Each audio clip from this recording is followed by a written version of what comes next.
నమస్తే welcome to ప్రజా ప్రతినిధి న్యూస్.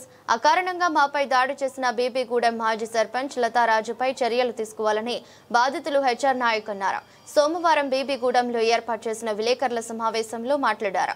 మాజీ సర్పంచ్ లతారాజు కావాలని శనివారం వినాయక నిమజ్జనంలో భాగంగా కావాలని మా బజారుకు వచ్చి మా వినాయకులు బయటకు వెళ్లనీయకుండా రోడ్డుపై ట్రాక్టర్లు పెట్టి మా సంబంధికులపై దాడి చేశారు. అయినా మేమేమీ అనకుండా గొడవలు వద్దు అని ఊరుకుంటే తన అనుచరులతో గొడ్డలి కత్తులతో రాత్రి వేళలో మా ఇంటికి మీదకు కిరాయి గుండాలను తీసుకువచ్చి దాడికి ప్రయత్నించిన లతారాజుపై చర్యలు తీసుకుని మాకు రక్షణ కల్పించాల్సిందిగా జిల్లా పోలీస్ యంత్రాంగాన్ని కోరుతున్నామని అన్నారు. లతారాజుపై చివెంల పోలీస్ స్టేషన్లో ఫిర్యాదు చేశామని ఇంతవరకు అతనిపై ఎఫ్ఐఆర్ నమోదు చేయలేదన్నారు. ఎఫ్ఐఆర్ నమోదు చేసేంత వరకు ఉన్నతాధికారులకు కూడా ఫిర్యాదు అందజేస్తామన్నారు. మీతో పాటు కలిసి వచ్చిందా? వచ్చింది. ఎక్కడ దాకా వచ్చింది? ఆడదాకా వచ్చింది. ముందు ఇల్లు వరకు వచ్చిందా? ఆయనతో పాటు ఇంకెవరు వచ్చారు? ఆయన ఎవరు తెలుసు సార్, బీబీ నుంచి ఎవరు వచ్చారు. ఇప్పుడు మీరు ఎంతమంది ఉన్నారు? మీరు ఇద్దరేనా? మీ ఇద్దరం సార్. ఈ బండి పిల్లలు బండి సంబంధం సార్. నేను ఇప్పుడే వచ్చాను సార్.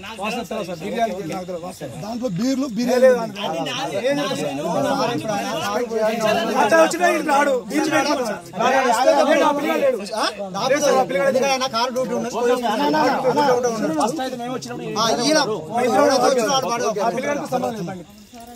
సరే ఓకే.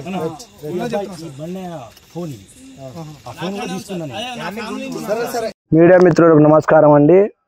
మొన్న గణేష్ నిమజ్జనంలో గొడవ భాగాన్ని మనసులో పెట్టుకొని నైటు నా ఇంటి మీదకి దాడి చేసి మీ హెచ్ఆర్ బాబాయ్ ఆడుండు, మీరే ఆడుర్రు, బయటికి రా లంచోడ కానీ గొడ్డలతో మా ఇంటి మీదకి దౌర్జన్యానికి వచ్చి గేటును దన్నుకుంటా బాగా భయాందోళనకు గురి చేశారు. దీనివల్ల నేను భయపడి మా వాళ్ళకు ఫోన్ చేసి మా వాళ్ళు రావడంతో పారిపోయినారు. గొడ్డళ్ళు కత్తులన్నీ వదిలిపెట్టిపోయినారు. అవన్నీ మాకు పోలీస్ వారికి హ్యాండ్ ఓవర్ చేసినాము. లతారాజును గట్టిగా శిక్షించాలని కోరుకుంటున్నాము. అంతే అండి. నా పేరు హెచ్ఆర్ నాయక్, నాది బీబీగూడెం.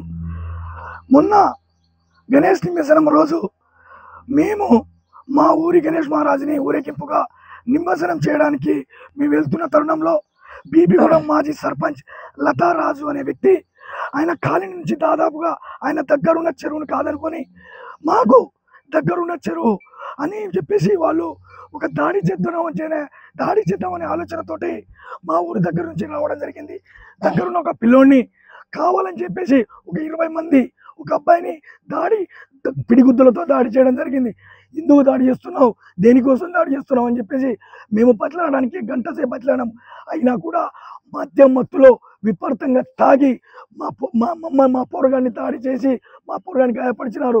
దానికి మేము మా ఊరి ప్రజలు చాలా చాలా ప్రేమతో ఆయన అట్లా చేయకే, అర్థం చేసుకో అని చెప్పి బతిలాడినా కూడా ఏ రకంగా కనికరించకుండా ప్రతిదాడి చేయడానికి ప్రయత్నించడంతో మాకు సంబంధించిన లేడీసు ఆయన మీద ఒక జబ్బ వేసుకొని ఎల్లవై అని చెప్పి ఎల్లగొట్టినాం. దాన్ని మనసులో పెట్టుకొని నా ఇంటి మీద దాదాపుగా ఒక 40 నుంచి 50 మంది గంజాయి కేసున్న వ్యక్తులను తీసుకొచ్చి నా ఇంటి మీద దాడి చేయడం ప్రయత్నం చేసినారు. ఆ సమయంలో నేను విగ్రహం నిమజ్జన కార్యక్రమంలో ఉన్న ఆ టైంలో నన్ను నా తల్లిదండ్రులు 80 సంవత్సరాలు పైబడిన నా తల్లిదండ్రుల మీద దాడి చేసి వెళ్ళిపోయినారు. అయినా కూడా ఆయన కోపం చల్లారలే. నిన్న రాత్రి 11 గంటల సమయంలో నా అన్న కొడుకైన సైదుల ఇంటి మీదకి కత్తులు గొడ్డలతో దాడి చేయడానికి అక్కడ లైట్ వెలుతురు తక్కువ ఉందని చెప్పి గేట్లు పడగొట్టి హౌస్ పడగొట్టి దాడి చేయడానికి ప్రయత్నం చేసినాడు. అరే మిమ్మల్ని ఎట్టైనా చంపుతామని చెప్పేసి బీబీగూడెం మాజీ సర్పంచ్ డబ్బు అహంకారంతో మా మీద దాడి చేస్తూ ఉన్నారు. అయ్యా ఒక్కసారి ఆలోచన చేయండి. మాకు ఆయనకు వ్యక్తిగత గొడవలు లేవు. ఆయనకు పార్టీ మాకు సంబంధించింది కాదు. ఆయనకు మాకు పాత కక్షలు ఏమేం లేవు.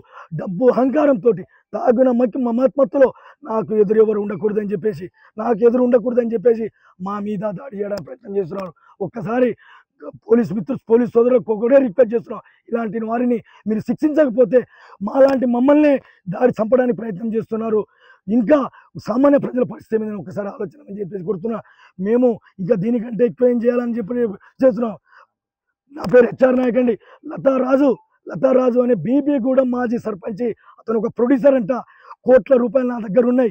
ఎవరైనా చంపేస్తా, ఎవరు నా ఎదురు వస్తే మాత్రానికి వాడిని బతకని అని చెప్పేసి రౌడీలతో గుండాలతో మీరు వీడియో నా ఇంటి చుట్టూ సీసీ కెమెరాలు ఉన్నాయి, అన్ని వీడియో ఫుటేజీలు ఇస్తాను మీకు.